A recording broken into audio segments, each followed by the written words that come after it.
네, 여러분 안녕하세요. 처음 인사를 드립니다. 안준호 관세사이고요. 제가 이제 2020년 7월부터 웰페이스에서 무역 실무를 진행하게 되었습니다. 그 전에 이제 제가 그 입성한 기념으로 무역 실무 출제 경향을 분석을 하고 이제 학습을 어떻게 하면 좋을지 하고 그다음에 코로나 관련해서 어떤 이슈가 있는지를 설명드리려고 합니다. 일단은 제가 하는 부분들이 여러분들한테 도움이 됐으면 좋겠다라고 생각을 하고 있고요. 여러분들이 조금이나마 합격하시는데 도움이 되시면 좋을 것 같습니다. 네, 바로 들어가도록 하겠습니다. 일단 첫 번째로는 2010년부터 2019년도까지 즉 10년치의 그런 출제된 내용들을 살펴보도록 하겠습니다.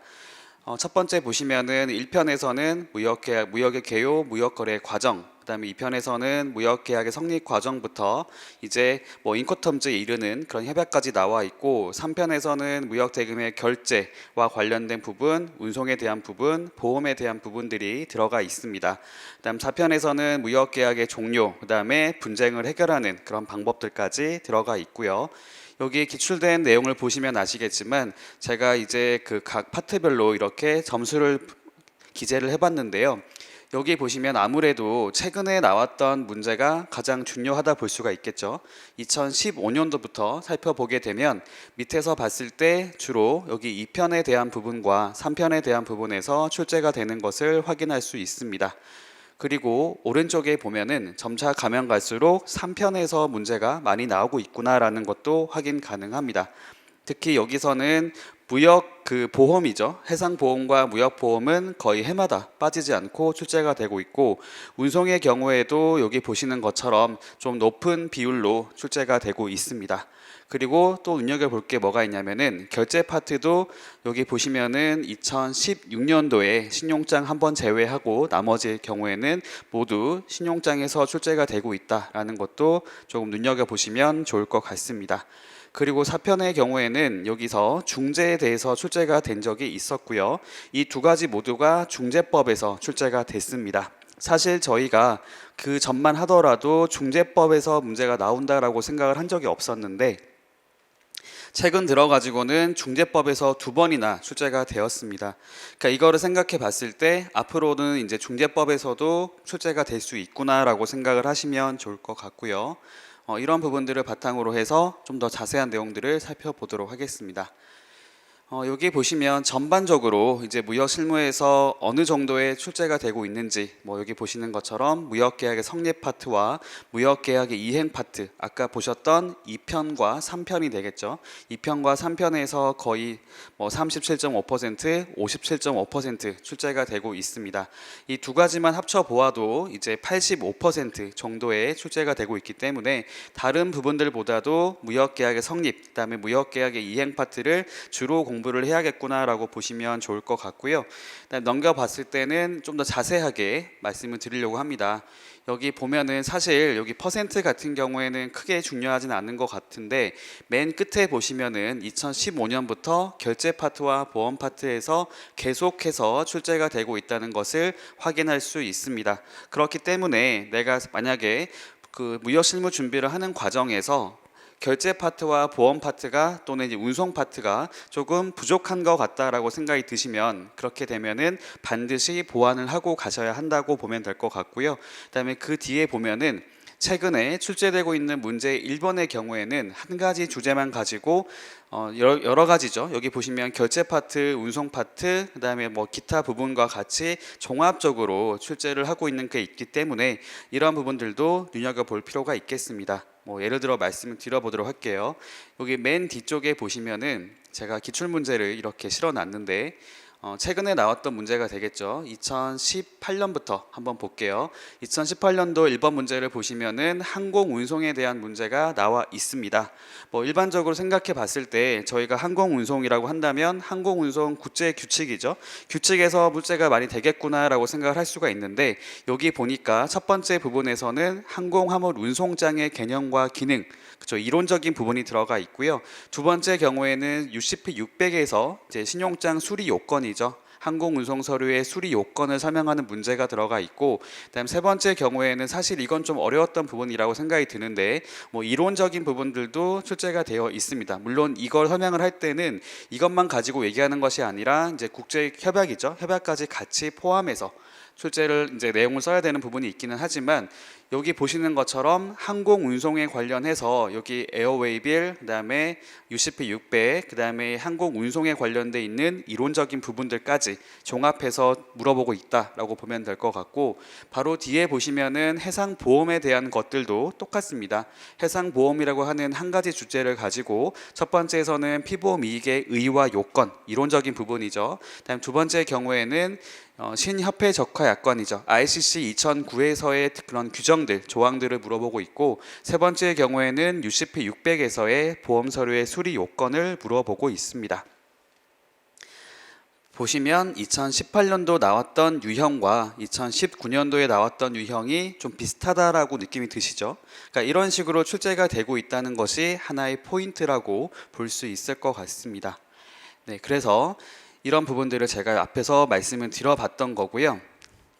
그렇죠? 이렇게 결제와 운송 파트, 그다음에 결제와 보험 파트를 종합적으로 물어보는 문제가 나오고 있다. 그렇기 때문에 여러분들이 준비를 하실 때 어떻게 하시면 될 것 같냐면, 일단은 결제 파트라고 하는 것들은 보통은 신용장이 나올 거잖아요. UCP 600에 나와 있는 내용 중에 운송 같은 경우는 운송 서류의 수리 요건이라고 하는 것이 있죠. 19조에서 25조까지. 그다음에 26조랑 27조는 공통적인 운송 서류의 수리 요건이 들어가 있고요. 그다음 보험 같은 경우는 28조에 나와 있는데 적어도 그 부분들만큼은 출제가 됐기 때문에 더 자세하게 내용을 살펴볼 필요가 있을 것 같다라고 생각을 하시면 좋을 것 같고요. 그다음에 이거랑 조금 더 연관 지어 보면, 결제랑 운송 파트 중에서도 UCP 600이 아니라 뭐 예를 들면은 뭐 COD 방식, CAD 방식이라든지 그런 송금 거래를 한다거나 아니면 추심 결제 방식을 이용할 때도 사실 운송 파트랑 같이 묶어서 생각을 해볼 수가 있겠고요. 그다음 보험 같은 경우에도 저희가 기본적으로 알고 있는 뭐 ICC 2009라든지 MIA를 제외하고서라도 뭐 저희가 상법에서도 보험에 대한 파트가 있고, 결제를 할 때도 방금 말씀드렸던 보험 서류의 수리 요건도 있기는 하지만 그 전에 저희가 인코텀즈라고 하는 것도 있잖아요. 인코텀즈 같은 경우도 운송에 관련돼 있는 내용이 들어가 있거든요. 예를 들면 운송 계약하고 보험 계약에 대한 게 나와 있고, 운송 계약 같은 경우에도 이제 운송 계약의 어떤 수리가 되기 위한 어떤 운송 서류에 대한 수리 요건이 나와 있기도 하니까 그런 부분들을 살펴봤을 때 그렇게도 출제가 될 수 있겠구나라고 보면 좋을 것 같습니다. 다음으로 이제 여기가 저는 핵심이라고 생각이 듭니다. 여기 보면은 이제 최근 운송과 보험 중재 제도와 관련된 뭐 문제가 출제되고 있다는 사실은 아까 보셔서 알 것 같고요. 그다음에 올해 같은 경우는 조금 특이한 사항이 있죠. 특수한 상황이 있습니다. 여기 보시면 코로나 바이러스 감염증, 그렇죠? 코로나로 인해서 사실 무역뿐만이 아니라 전 분야에서 큰 이슈가 있다라고 볼 수가 있겠는데, 여기 보면은 저는 리스크 관리가 올해 화두가 될 것 같다라고 생각이 듭니다.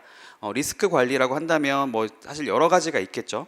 뭐 가장 기본적으로 생각해 보면은 뭐 계약 자체가 이행이 안 될 수도 있다라는 것도 있겠고요. 그다음에 환율 같은 경우도 변동이 발생할 수 있는 위험성이 있습니다.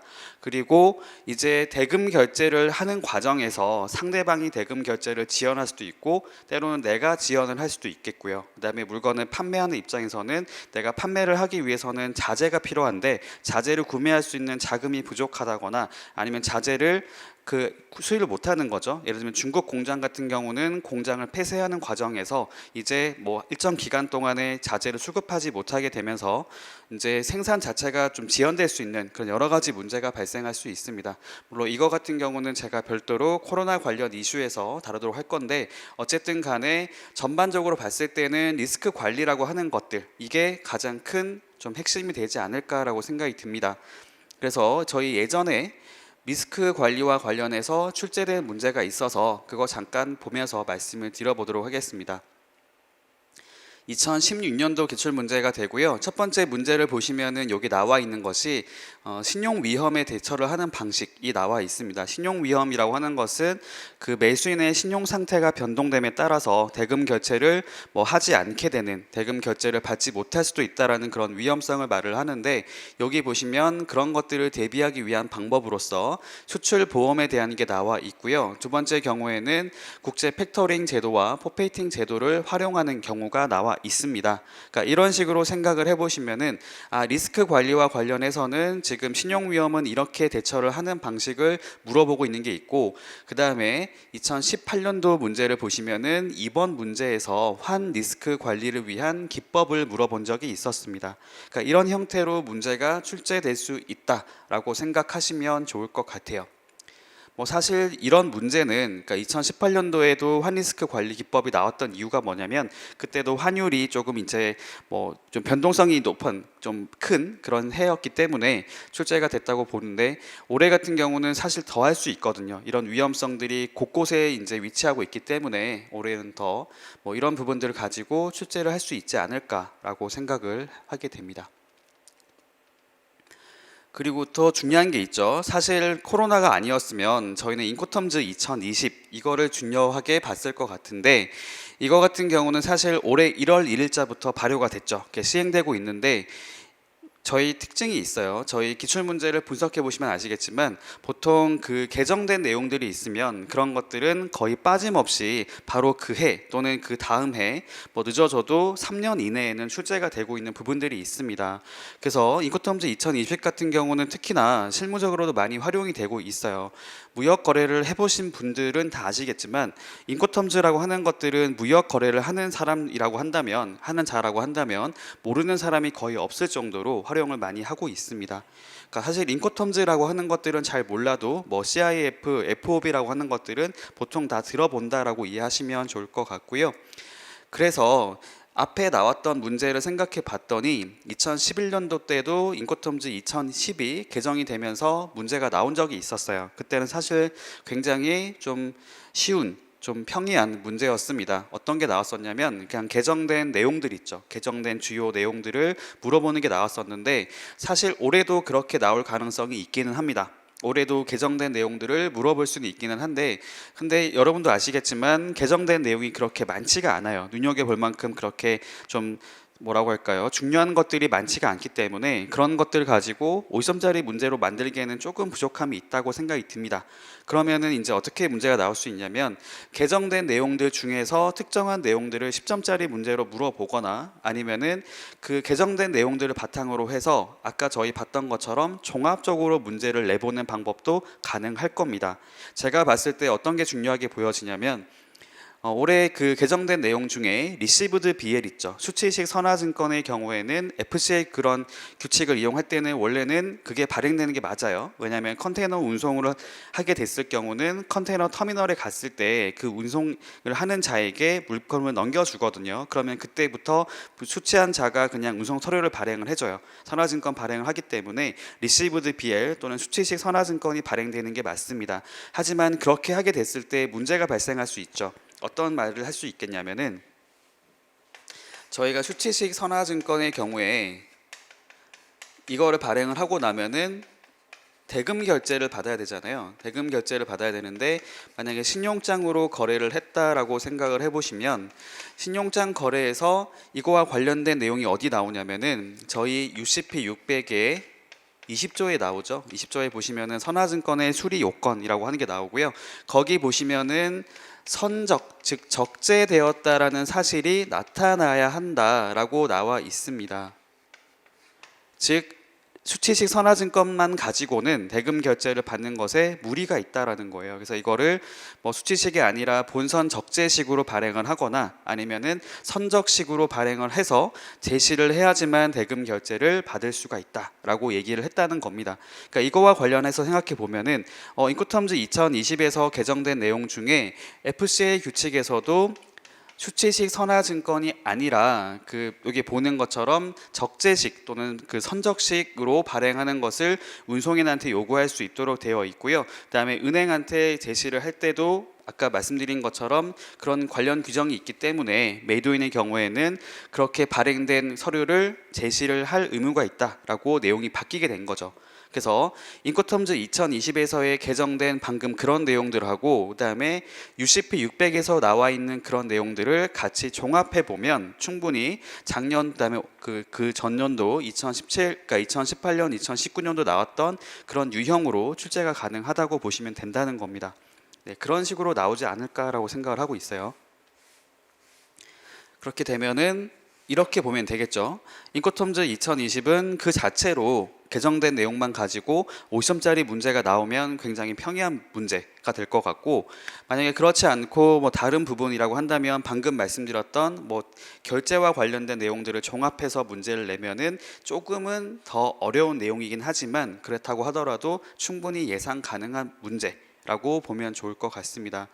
특히 그런 게 있어요. 인코텀즈 2020 같은 경우는 개정이 되기 바로 직전에 뭐라고 할까요? 예상되는 개정 내용이라고 해서 나온 것이 있었는데 거기 보시면은 그 내용이 있었어요.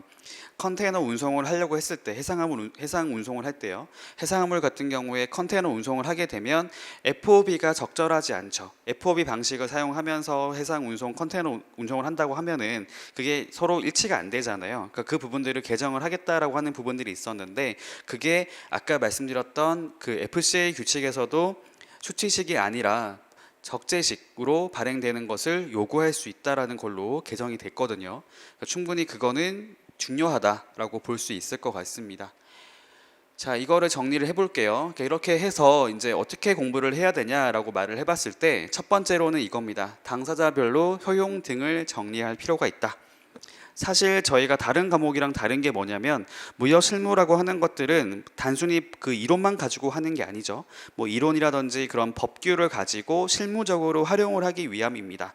그렇다면은 그 당사자가 누군지 생각해 봤을 때 무역거래 당사자라고 한다면 기본적으로 매매계약 같은 경우는 매도인과 매수인이 되겠죠. 그다음에 신용장 거래를 한다고 하면은 은행이 개입을 할 것이고요. 운송 계약을 한다고 생각해 보면은 운송인이 개입을 하게 될 것이고, 그러니까 그런 식으로 생각해 볼 수 있는데 어쨌든 간에 가장 중요한 근거 계약이라 할 수 있는 것은 매매 계약이 될 것이고, 매매 계약에서 당사자는 매도인과 매수인이 될 겁니다. 그러니까 그래서 여기 보시는 것처럼 정형화되어 있는 목차와 내용을 그대로 숙지를 하는 것보다는 다양한 관점으로 바라보는 것이 중요하다 라고 얘기를 했어요. 이게 무슨 말을 의미를 하는 거냐면 여러분들이 공부를 하실 때 그냥 교재만 보고 암기를 하려고 하는 것보다는 이게 왜 이렇게 적용이 되는 걸까? 왜 매도인은 이거를 활용하면 도움이 되는 걸까? 왜 매수인은 이런 걸 하게 되면은 좀 손해를 보는 걸까라고 하는 것들을 한번 이해를 해볼 필요가 있다는 겁니다. 그리고 그런 것들을 할 때 그 교재라고 하는 것들이 정답은 아닐 수가 있잖아요. 여러분들이 그걸 보면서 이런 것들도 추가를 하면 좋을 것 같은데 라고 생각을 하면서 그 내용들을 추가로 작성해 보시면 분명히 조금 더 이제 정확한 이해가 바탕이 될 거다라고 생각이 든다는 거죠. 그러니까 그런 것들이 쌓이게 됐을 때 나중에 내가 정확하게 모르는 문제가 나온다 하더라도 대처가 가능하고요. 내가 잘 알고 있는 문제가 나온다고 한다면 정말 고득점을 노릴 수가 있다라는 겁니다. 두 번째 보면요. 종합적인 사고 능력을 기를 필요가 있다. 라는 것이죠. 여기 보면은 이제 무역계약의 성립, 이행, 종료로 구분이 되어 있기는 하지만 각 부분들은 독립적이 아니라 유기적으로 연결된다는 것을 생각할 필요가 있다라는 겁니다. 말은 참 쉽죠. 말은 쉬운데 이게 무슨 말을 의미를 하는 거냐면 아까 저희 봤었던 그런 기출문제와 같이 어떠한 분야를 가지고 얘기를 할 때 다른 파트하고도 같이 결합해서 생각해 볼 수 있다라는 겁니다. 제가 하나 예를 들어 말씀드려 볼게요. 저희가 기본적으로 이제 무역 거래를 한다라고 생각해 보면 기본적으로 필요한 서류가 있어요. 이거를 저희가 이제 선적 서류, 그러니까 실무적으로는 선적 서류라고 말을 하고 또는 상업 서류라고 말을 합니다. 어떤 게 나올 수가 있냐면은 기본적으로 이제 송장이 나오겠죠. 성품장, 상업 송장이 나올 것이고 두 번째 경우는 이제 운송 서류가 나올 거예요. 그다음 세 번째 경우는 이제 포장 명세서 등이 나오겠죠. 그러니까 인보이스, 뭐 BL, 패킹리스트, 그다음에 필요하다고 한다면은 뭐 상대방이 요구했었던 뭐 원산지 증명서라든지 아니면 기타 서류들이 나올 수 있겠죠. 뭐 아니면은 뭐 다른 특별한 인증이 필요하다라고 했을 경우는 그런 인증서까지 요구하게 될 겁니다.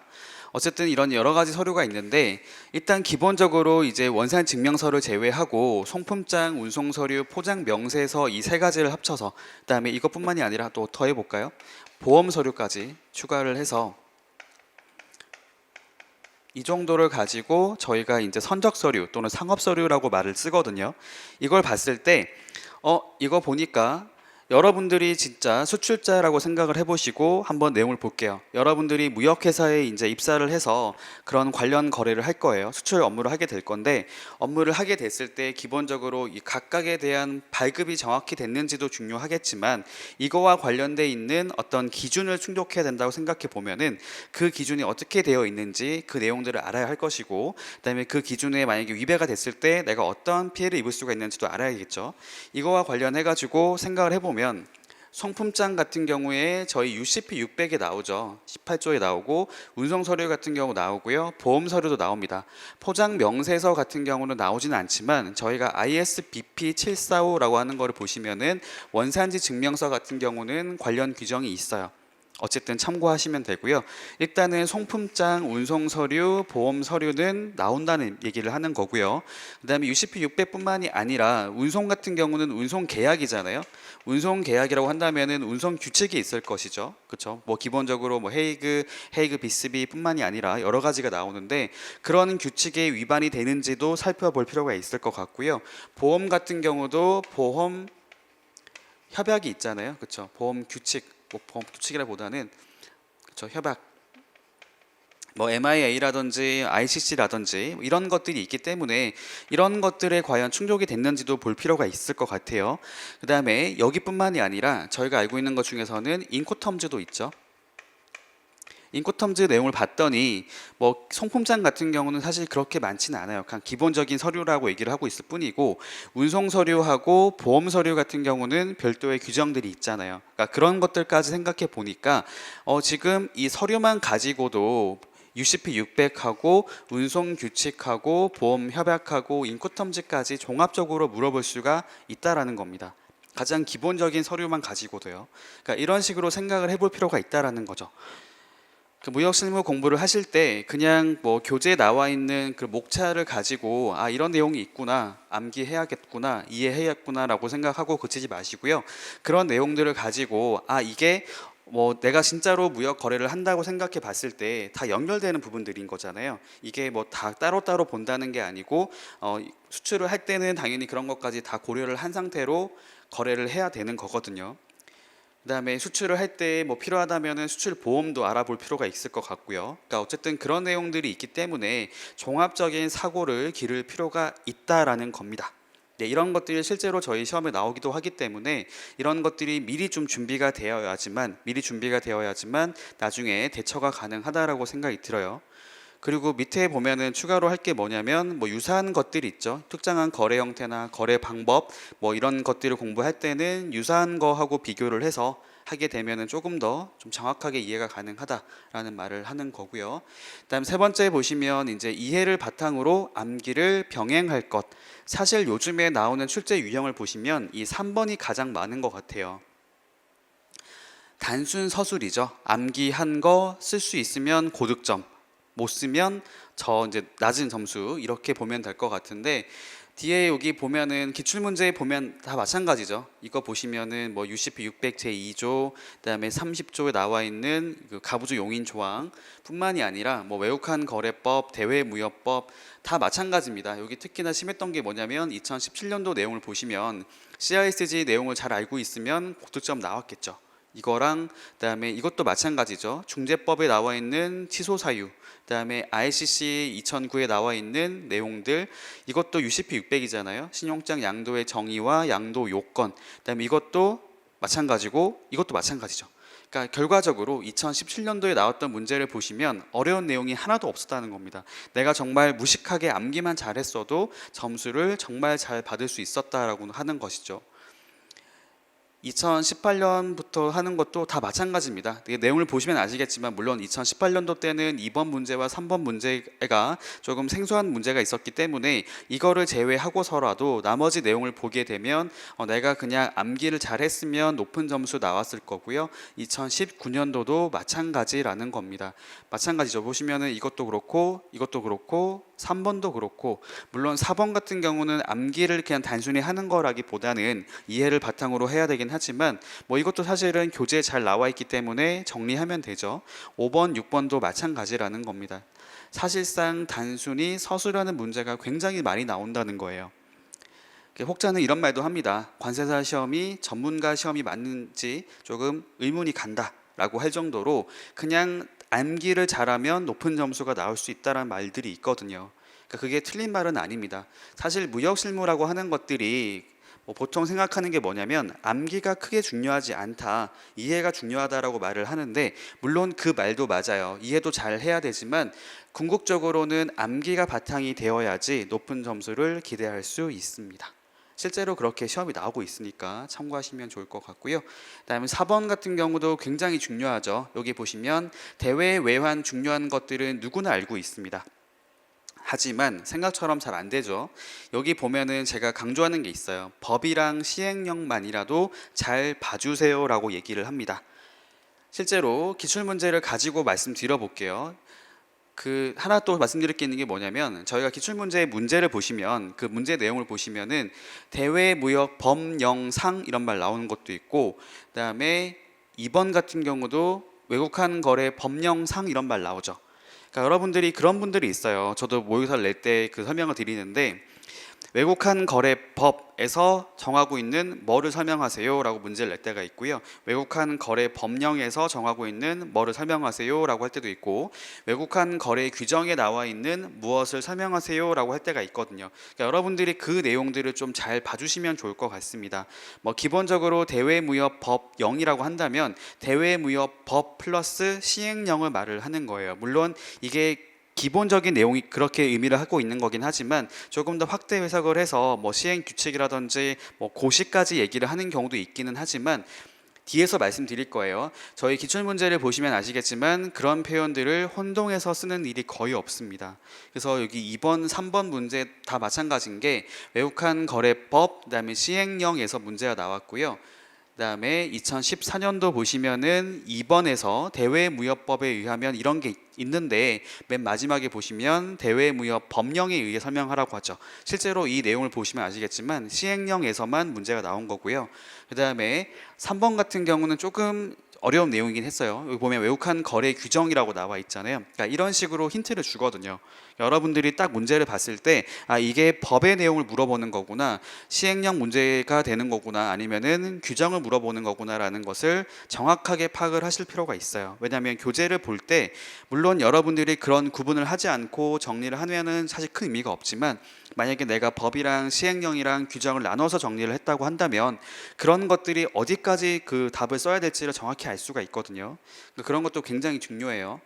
그다음에 15년도 문제를 보시면 2번 그쵸, 시행 법령 나와 있고요. 5번도 법령 나와 있고, 2016년도 문제를 보시면은 5번도 법령, 6번도 법령입니다. 2017년도 문제 보면은 딱 친절하게도 법의 조항까지 말하고 있어요. 외국한 거래법 3조 19호, 이거는 딱 명확하게 법만 쓰라는 거죠. 시행령 쓰라는 얘기도 아니에요. 6번도 마찬가지죠. 대외무역법 제5조에 따른, 이거는 5조만 쓰면 된다라는 겁니다. 뒤에 보면 2018년도 같은 경우도 법령, 그다음에 6번도 법령, 그다음에 2019년도 작년 문제 봤을 때 5번 같은 경우는 법령 플러스 관리 규정까지 들어가 있어요. 아까 제가 말씀드렸을 때 법령이라고 하는 것들을 다 종합해서 쓰는 말도 있기는 하지만 보통의 경우에는 법령이라고 한다면 법이랑 시행령을 말한다고 말씀드렸었죠. 여기 보시는 것처럼 법령하고 관리 규정을 같이 썼기 때문에 이게 두 가지가 구분하는 데 의미가 있다라는 겁니다. 어떤 말씀을 드리는 거냐면 관리 규정이라고 하는 것이 법령에 포함되는 개념이 아니라는 거죠. 그 다음에 6번 같은 경우도 법령이죠.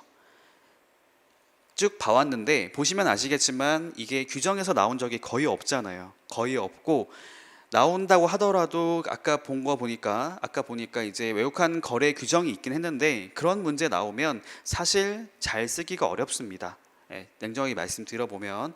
그래서 여러분들이 준비하실 때는 내가 사실 잘 모르겠다고 하더라도 법이랑 시행령만큼은 정리를 해볼 필요가 있다는 거죠.